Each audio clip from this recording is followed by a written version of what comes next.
So here we go singing the blues again, and hopefully by now you have at least 1, 2, maybe 3 sets of blues lyrics. If you don't have that, we learned how to do that in part 1, so go ahead and click the link to that.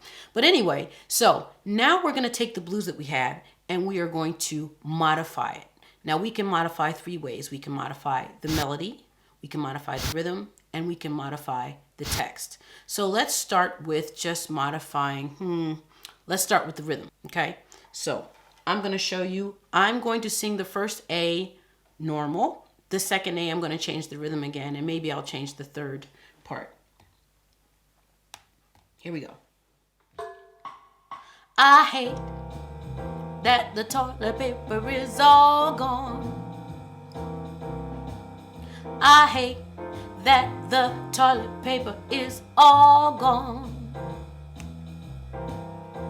My kids use it all and left me all alone.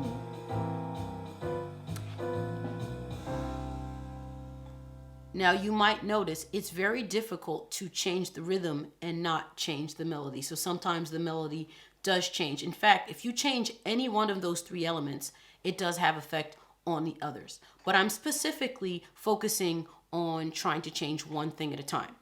So now let me try to change, let's try to change the melody. So I'm going to do the first A, normal again. Second A, a bit different melody-wise. Here we go. I hate that the toilet paper is all gone. I hate that the toilet paper is all gone. My kids use it all and left me all alone. So there you have it. Now I'm going to do one last part and I'm going to change the lyrics. Now what I'm really going to do is what we call ad-libbing. It's basically improvisation with the lyrics. Here we go.